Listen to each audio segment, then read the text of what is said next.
Assalaamu calaykum waraxmatullaahi wabarakaatu akhyaar sharafta la soo dhawaada meel baa joogtaan waa walaashiin Umu Sumayo oo ayaanta lis waayay ayaanta waxaan ku dhahay mashquulkayga iska batay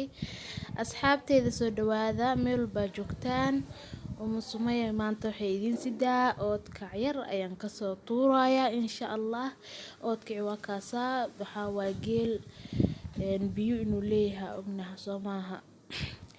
marka oodkac biyo dhalaaya marka dabka saartay biyihiisa markuu korsado kadib ayaa dan waxaan ku darayaa saliid macsaro subag ma aha waxaan ku darayo saliid cadeena ma ahan waxaan rabaa saliid macsaro inaan ku sameeyo asxaabteyda saliid macsaradaas aan rabaa inaan ku sameeyo oon ku soo shubaaya insha Allah tacaala soo dhawaada asxaabteyda meel baa joogtaan saliid macsaradii aan ku shubay dabku ii saaran yahay waa ku yareeyay hadda waxaan rabaa inaan ku sii daro saliid kale way ila yaraatay because waxaa loo baahan yahay saliidda iyo hilibka inuu saliidda koreyso ayaa la rabaa asxaabteyda saliidda litir ayaan ku kari rabaa hilibkan waa 2 kiilo ma fahanteen waa kaas asxaabteyda hilibka sidaas ayay igu karsamayaa saliid macsaradan waxaa waa dabka markii la saaro waa xumbeynaysaa ayada dhan xun bay noqonaysaa ma fahantay maasha Allah asxaabteyda maasha Allah si qurux badan oo igu karsamayaa yaa kurs yar oo la igu soo daran oo ku sii shiili rabaa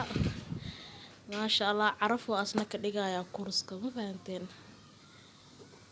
asxaabteyda janalkiina waaye haddaad ku cusub tahay subscribe like sii share gare asxaabtaada la wadaag igu reeb commentiga dhiirigelinta asxaabteyda waxaan ku soo daray heelka ma tumin sidiisa ayaa ugu soo daray waxaan u tumi waayo waxaa waaye heelka hadhow caraf uu yeelayaa marka la tumo laakiin wuxuu ila noqonayaa asiga dhanbo jajabkii iyo wixii dhan afka dadka galaya ma fahantay heelka asigoo nool ku shiilayaa carafna wuu igu yeelayaa hadhow marka ku karsadana waa la iska bixin karaa ma fahanteen asxaabteeda soo dhawaada hilibku waa ii soo dhow yahay marka xilliga dabka dejinayo waaye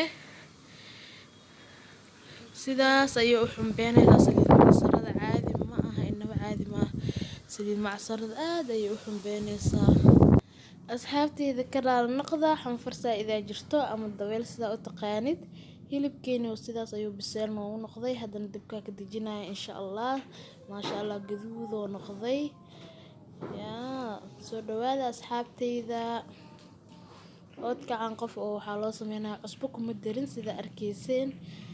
heel kaliya aan ku daray saliid cadeena kuma karin oo saliid macsara ku kariyay qof xanuunsan ayaan u diyaarinayay asxaabteyda insha Allah oodkac kale oo ka fiican insha Allah oo maxaan ku dhahay dadka fiyo ay cuni karaan macnaha dadka aan waxba qabin sida dhiigkarka oo kale yaa qof dhiigkar qabto waxaa laga ilaaliyaa cusbada sax marka asxaabteyda cusbo kuma darin qof dhiigkar qabta loo sameeyay cusbo kuma darin subagna kuma darin macsaraan ku sameeyay asxaabteyda soo dhawaada meel baa joogtaan maasha Allah hilibkeena sidaas oo noogu noqday haddana waxaa u sii dhiman oo ku sii dari rabaa timir ayaan u soo diyaarinayaa oo kuskuusan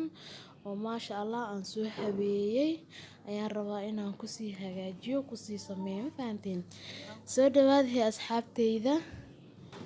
waa kana asxaabteyda maasha Allah timirti kuskuusneed iyo hilibkii waa isku soo qasay maasha Allah si yar yar timirtu u soo kuskuusay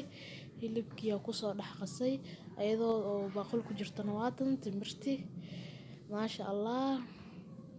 si yar yar u soo kuskuusay timirtu waa ku soo hagaajiyay hilibkiina waa kaasa waa ku sii dar rabaa halahaas dhiman oo ku sii dar rabaa jeegaas aan ku sii shuban rabaa insha Allah soo dhawaada